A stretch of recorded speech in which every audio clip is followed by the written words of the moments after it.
The Roman Gabriel Show. Listen to The Roman Gabriel Show at RomanGabrielShow.com or wherever you listen to podcasts. Jack Youngblood here, promoting Gabe on the new Roman Gabriel Show.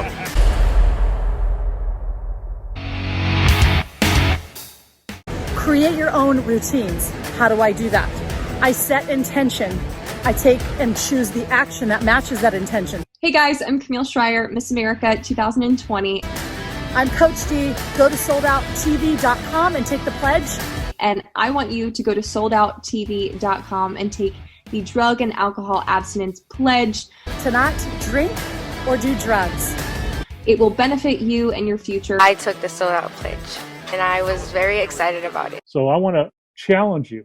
Take the Sold Out pledge. Go there. Finish it. Let me know what you think of our program. Really appreciate the Sold Out program coming. I always tell our kids, you got to put in 110% into everything that you do, and don't let anybody ever tell you that you can't do something. Because the intention doesn't matter unless the action is there to follow. Then you're going to start getting results. You can continue to, make improvements. You can't ever think that you're satisfied. You got to continue to build and grow and learn and evolve. And some things are going to challenge you, but you got to fight through those things. Leave every ounce of effort. Students, this is Roman Gabriel III. I just want to remind you to please go to soldouttv.com to follow up with your pledge. We had a ton of you guys that took the Sold Out Alcohol Abstinence Pledge, pledging to be alcohol abstinent and drug abstinent. Go to that red square, take the pledge. Of course, we'd love to hear your feedback about our assembly. And if you haven't seen it yet, just go to our website and check it out at soldouttv.com and check out the video. Get a feel for our 365 Student Success Program, our brand new fitness, health, and wellness program for you. And circle down, right hand down, left hand down. My mental skills tools I'm going to give to you to help empower you. I think it's awesome that we have these people influencing us. Really excited to go on the website and learn more about it. I'm Coach Crystal. I coach here at a junior high team in Phoenix, Arizona. I pledge to abstinence for drugs and alcohol. Join me in the pledge at soldouttv.com. Again, great job, students. We'll see you soon. The Roman Gabriel Show. All right, welcome to the Roman Gabriel Show, RomanGabrielShow.com or anywhere you get your podcast. And coming in with me is one of my favorite guys, one of my favorite guests, the great Mike Golic with us today. Mike, how are you, buddy? I'm doing well. Do you miss the everyday radio gig, or are you filling the time other ways, obviously? No, I do miss it. Every now and then, my wife gets a little tired of me just talking sports because I have no other outlet. And my son Mike has his show at ESPN, and I'll text him during the show my opinions on something. I feel like, I miss it. So, that's what my agent has said. You got to decide, do you want to jump back into it or not? And right now, I do miss it. I miss talking sports every day. Kind of the natural reaction to things that are happening, right away. So at this point, I'd say I'll probably jump back into it at some point. Well, that sounds great, man. It's not like you're ever too old for this. In fact, I had a guy tell me one time, you can do this till you're, 75 years old if you want to. Well, the key thing there is my wife doesn't want me to retire yet, so she doesn't want me around as much. So that's kind of the deciding factor. I've kind of learned already just through the pandemic that my wife doesn't want me around all the time. Yeah, we find out some hard truths sometimes, don't we? Mike Golic with us. And so, Mike, are you going to be back out on the trail doing football? That's the plan. I don't know with who. I'll definitely be doing it with somebody, whether it's college games or pro games. I love calling games. So, and then I just have to decide, am I just going to do that, or do I want to throw a show in there as well on radio or TV or streaming? So, but as I've said, and we've talked to a lot of people, that is something that I definitely 100% want to do. So, come football season next year, I'll definitely be calling games. Did you have the same type of feeling when you retired from football? Like it's a little bit of empty feeling as opposed to, because you did radio for longer than a football career. Yeah, well, and what hurts more is because people always say, do you want to be known for a football player or the broadcasting career you had? And I said, I've never woken up in the middle of the night dreaming about a great segment, on radio. It was always about sacking the quarterback. So I would always rather be remembered as a football player. But there are listen, I've had people come up to me and say, man, I started listening to you in grade school, through high school, through college. Wow. I'm like, my God, I'm so old. That a lot of the younger people, they didn't even know I played football. So it's kind of a weird thing. I really have gone through two completely different careers here. So you would be open to going somewhere besides ESPN to do radio? Oh yeah, I'm not with ESPN anymore. So for the first time in my career, I'm a free agent. So yeah, we're talking to a lot of people out there. So we'll see what happens. We'll see what I feel most comfortable with. Are you? I know you're proud of your son and what he's accomplished. So how is he doing? He's doing great. I mean, listen, of all the years I was on air, the last 3 where he was part of the show, along with Trey Wingo, was the best. I mean, nothing against Tony Bruno, who I started with, or Greeny, who I spent all the years with, or Trey for 3 years. When you can get up in the morning or do a job and look to your right or left and see your kid there, and you get to share a microphone and work together for like we did for 3 years.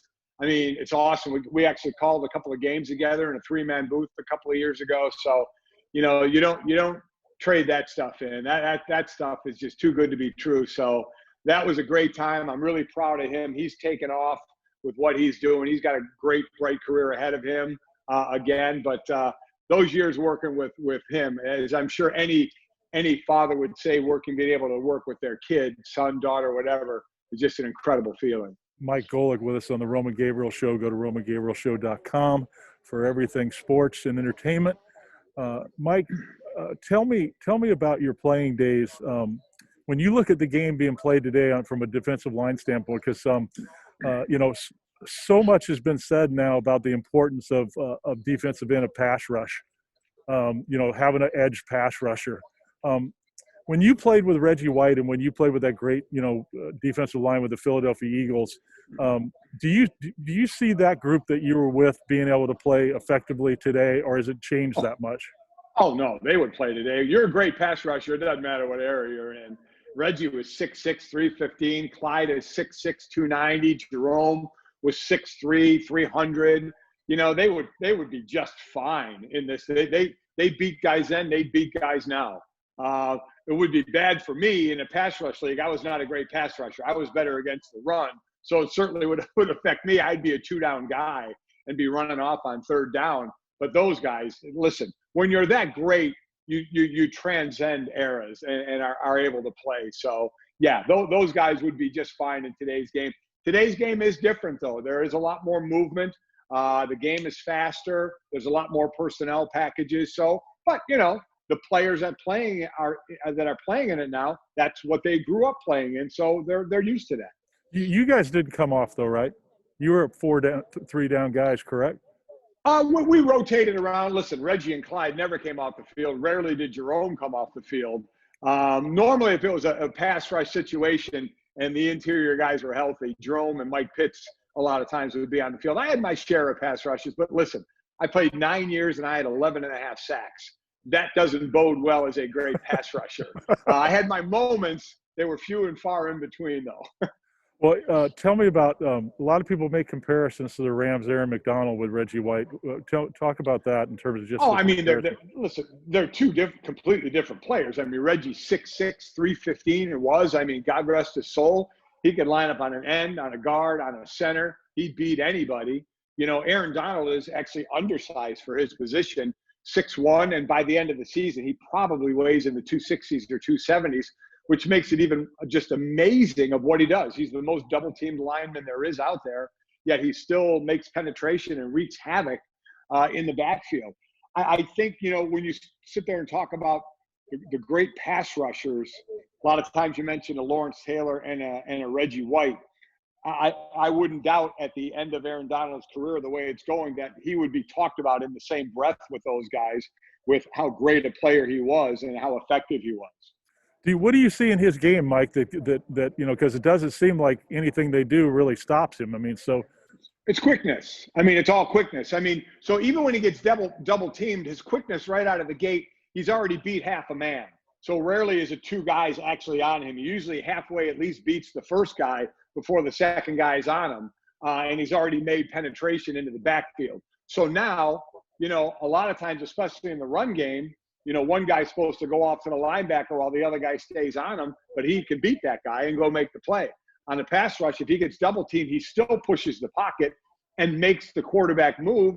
That leaves your other guys that are one-on-one pass rushing. It gives them a little freer rush going to the quarterback once you make him move. So I think I'd say what makes him so special is his quickness off the ball. Getting to Tom Brady, Mike, obviously the guy's incredible in terms of what he's accomplished, just, when you look at age, but then throw the age out and just look at what he's done in his last 10 years as opposed to the first. I mean, I think I saw a stat the other day where he was the best quarterback statistically his first 10 years and the best his second 10. From a defensive lineman standpoint and from somebody who's played against some great quarterbacks, what is it about Brady, Mike? I mean, because the superlatives are out there, but what is it about him that makes him different?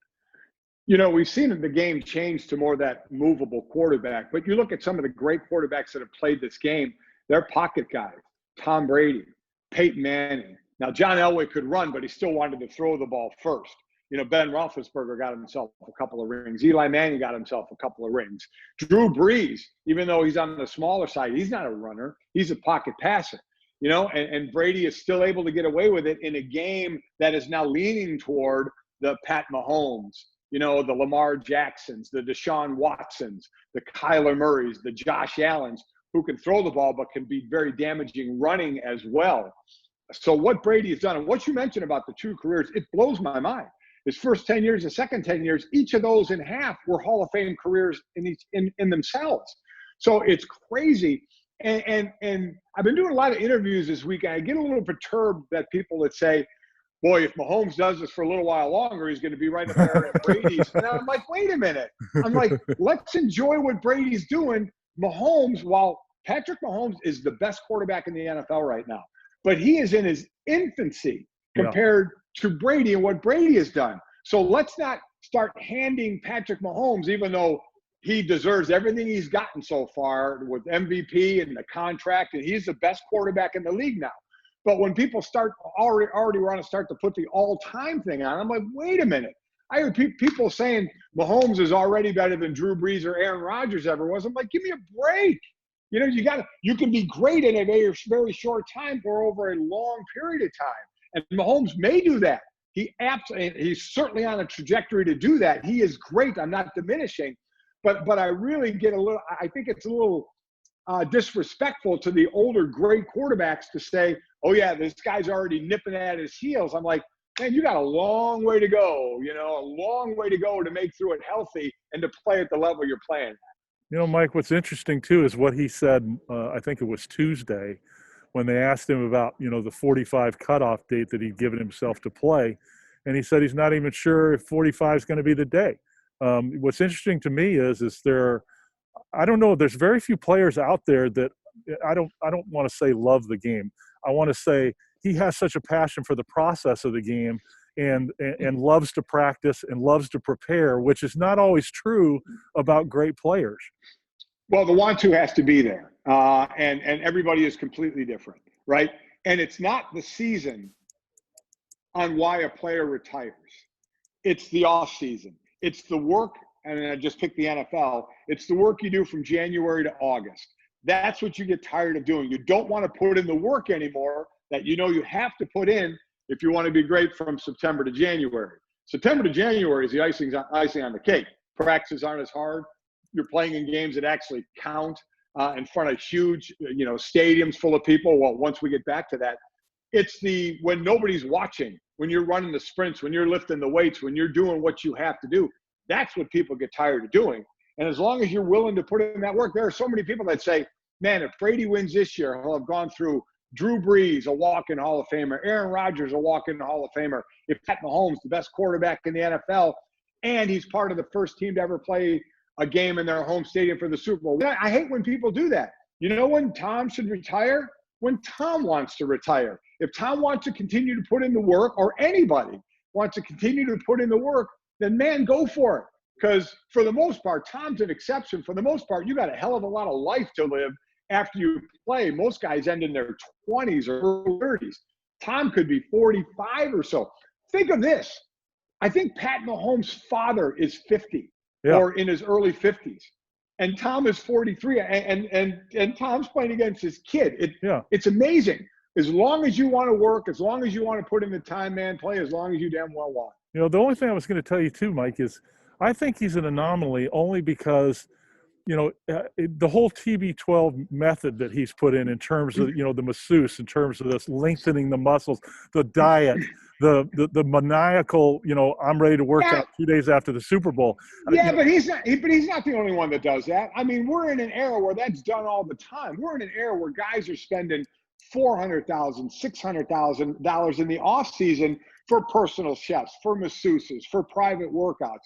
He's not alone in that. But he enjoys the process, and it's working for him. So TB12, listen, I don't know how it is or how it isn't. I don't know all the things in it. I know there are other things out there that work as well. But to what you said earlier, he enjoys the process. Many people are doing that in the off season, but, you know, not as many can stay great for as long as he's done it. Mike Golic's on the Roman Gabriel show. And Mike, tell me about the Patriots situation. You know, obviously they had some guys that opted out before the year started. Right. Brady ends up leaving. You know, we don't know whether it was all him or whether it was Belichick. But the thing I wanted to say is I've heard so many players, and I want you to respond to this. I've heard so many players say that this is going to be tough for the Patriots to rebuild. They've, you know, Derek Stenham's, you know, not played a regular season game where he started. Cam wasn't the answer this year. Who knows, you know, if he's going to come back. But a lot of former players of the Patriots said the reason why they came to New England wasn't so much for Belichick as it was for Brady. Well, yeah, you hear that. They came to win. Whether they thought it was more Brady than Belichick, they came there to win. And that's why some players went to Tampa Bay afterward. They signed because Brady was there. And they know they could win. They had the you know, they have the receipts. They have the trophies of winning. You know, there is no way I would ever sit here and knock Bill Belichick. Bill Belichick is going to go down as either the greatest or one of the greatest coaches to ever coach in the game. And by the way, Brady doesn't knock him either. Brady doesn't. No, he doesn't. Because go to any great coach, any all-time great coach, just pick one in any sport and tell me he didn't have at least 1 to 2 great players playing with him to help him win all that time. I always lean toward the player, great player, great coach, because you can have the greatest game plan in the world as a coach. If you don't have the players to execute it, doesn't mean a hill of beans. But you could also have a bad game plan out there and great players that can overcome a bad game plan. So I'll always lean to the athlete on the ice, on the court, on the diamond, on the pitch, on the field, because they're the ones that are actually out there having to execute the game plan. Hi, everybody. Welcome to the Roman Gabriel Show. I'm hanging out with Roman Gabriel. Favorite interview of the day just rolled in right here early on. Say that every one, Roman. He sets up different guys to speak each week, whether we be on the road or at home. But I sacrifice because I love it. Here to be with my buddy, Roman Gabriel. He has the best guests, and he does really incisive interviews. Talking about my faith, my family, and my profession here on the Roman Gabriel Show has been a lot of fun. Hi, I'm Roman Gabriel. Be sure to catch my new show this fall to the DBNA television network. Mike Golic with us on the Roman Gabriel Show, RomanGabrielShow.com. And through this. Well, I haven't talked to you since that last show. And by the way, I was able to catch that last show. You got pretty emotional on that show at the end. Well, I knew I knew that's something you thought you were going to do anyways? I mean, yeah, I thought I was, but then my son Mike did. You know, I was going to kind of take the last couple of minutes to, you know, say goodbye, and Mike jumped in and said what he said, and I was like, wow, that my wife's a crier anyway, so she was already crying, and that really got me. So, yeah, I knew it was going to be emotional, but I knew I wanted it to end that way. Trey was nice enough to step out for the last segment and just let my family be there. That's how I wanted it. I mean, family is first with us in everything, and they've been such a big part of the show. When I started that show, Mike was 10, Jake was 9, and Sydney was 5. I ended the show, one's 31, one's 30, and one's 26. So, I mean, we grew up. They grew up with it, and I made them all part of the show, and they enjoyed it. My wife's been a big part of it, so I thought that was the only way to end it, was just, you know, have my family, which is growing. My wife, my son Jake's wife, Jenny, was here, and my daughter Sydney's fiance, Ben Broniker, was here. So that's just kind of how we wanted to do it. How far in advance did you know that when the last show would be? We probably knew for a few weeks. It took a while. It wasn't the greatest ending in the world how it all came about. But then once we knew it was going to end, we were like, okay, well, give us a date here. Let's because if you're going to start a new show, you definitely want to start it before football season starts. Because that's the big. So you wanted to start it in August. So they finally said July 31st, and the first thing I said to him, I don't want any nothing, nothing extravagant, nothing. I said, I want my family here in the last show, and that's it. And of course we had the cake, which, anybody who knows the Golics knows there's going to be cake involved. So, and it was kind of fitting that it was in my house too, in my basement. So it was pretty, from that respect, it was, I didn't want it to end. I wish it didn't end, but from that respect, to be able to have it in my house, have my family around and have cake. Now, so did the relationship end good with ESPN? Would it be something that you would be willing to go back to ESPN in the right situation if that happened? Well, in the right situation, I wouldn't. It certainly didn't end well with some people there. Not the whole place. I've been there too long and made too many friends, but that doesn't mean there wasn't some issues with some of the people there, and happened to be the decision makers as well. Kind of like I was a coach, or kind of like when the coaches cut me from teams. I may not have agreed with being cut from Houston or from Miami, but, they didn't care. They're the coach. Right. They make the decision. So, same way here. I didn't agree with the decision. They wanted to. So certainly there was some hard feelings with a couple, but I think that's true in a lot of cases. But ESPN as a whole, I've made too many friends over the years. So I don't know if that's going to happen. I highly doubt that they're going to bring me back there. But, hey, you know what? As I've always said, if the phone rings, you answer it. If it isn't ESPN, Mike, or radio, what are some of the aspirations you've got going forward, or some of the things you have some passion for that you'd like to see happen for you? I think at that point it's going to be really even more around the kids. At some point, my kids will start having grandkids. We own a couple of businesses, Orange Theory Fitness Studios, that my son and his wife run in Boston. Maybe I'd branch out with those a little bit. I'll do something busy. I do plan on staying in this business for a while. As I said, 58's too young to retire to that. But as my wife said, she's like, what are you going to do? Just sit around? So I'll find something to do. I'll probably hit the golf course a little more, but I'll definitely find something to keep me going. Well, Mike, this business is a tough business, and there are a whole lot of shows out there, but there was very few shows as unique as yours. And your personality, you brought so much to the table, and so many great fans out there of yours, because they felt like they could be the everyday lunch pail fan, and that you welcomed that. So you had a very, very kind way of including the fan and treating the fan with a lot of respect. Well, I appreciate that, and that's what I wanted to do. I never wanted to talk at the audience. I wanted to talk with them. I wanted it always to be like I'm sitting at the bar and we're all just having a beer and just shooting the breeze. If I can take you into a huddle or into a locker room or in the mind of a pro athlete because I was one, great, I'll do that. But for the most part, man, we're just going to shoot the breeze back and forth. I'll give you my opinion. I want to hear your opinion, and we go from there. Mike Golic, final moments on the Roman Gabriel Show, RomanGabrielShow.com. I wanted to ask you this because, when we play football, we have people we look up to, people we try to pattern our games after. In radio, when you first got into radio, Mike, who were the guys that you got maybe some help from, or that you looked to and said, man, I'd like to be like that, or somebody that could help me? Well, there wasn't. Mostly the ball players, when they finished, went to be analysts in the booth. And I did do that. I was the first, me and Kevin Harlan did the TV preseason games for Jacksonville. We started that in 95. But there really was nobody in radio, in all honesty, or in TV from a former player, because we started to do, it's called NFL Live now, but it was NFL Tonight. It was a brand new show where me, Mark Malone, Merrill Hodge, and Sean Salisbury all are at a desk talking football. That hadn't been done a ton. And certainly guys didn't have 4-hour radio shows. So there was really, really no one to really lean on. A guy I did, everybody I'm sure just knows Leslie Visser, great on the sidelines. So what she did. Her brother, Chris Visser, was a great, he ran, radio stations and was PDs and stuff. And he kind of steered me in this. He was my first PD when I started radio in Arizona, and he has a wealth of knowledge. So he was probably a guy, because I was out of my element. I mean, I like to talk, and like to hang around, and do that. But, there has to be some continuity, some focus, so the right ways to do things, the mechanical ways. And Chris was great at kind of guiding me and helping me to get going in that till I could really catch my footing a bit. Did you ever think that it would turn out to be what it did, Mike, when you began this?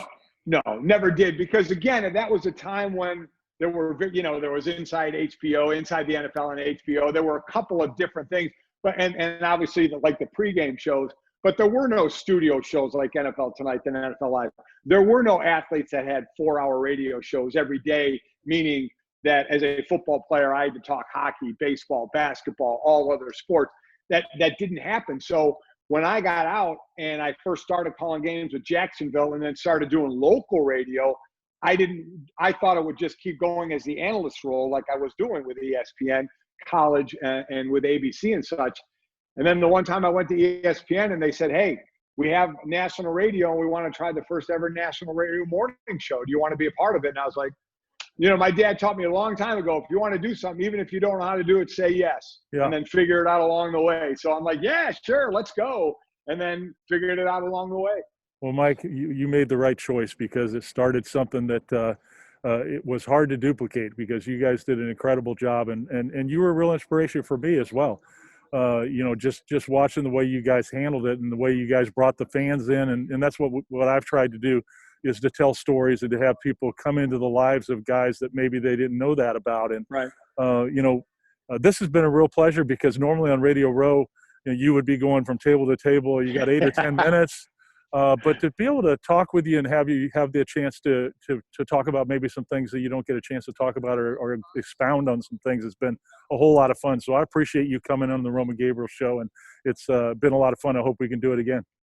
My pleasure. This is a lot better than the quick 8 to 10 minute one. You get to, just like a 4-hour show, you get to kind of open up a little more. So I enjoyed it as well. Thanks. Well, Mike, I appreciate you coming in. Best to your family, and enjoy the game on Sunday. And we'll look forward to seeing you soon, brother. I hope whatever it's going to be, radio or football, we know you're going to do a great job. We look forward to seeing you. Appreciate it very much. Thank you. Hey, everybody. Thanks for watching the Roman Gabriel Show. And for more exclusive video and audio archives, go to our official website at RomanGabrielShow.com. That's RomanGabrielShow.com. And enjoy. We'll see you soon. Listen to the Roman Gabriel Show at RomanGabrielShow.com or wherever you listen to podcasts.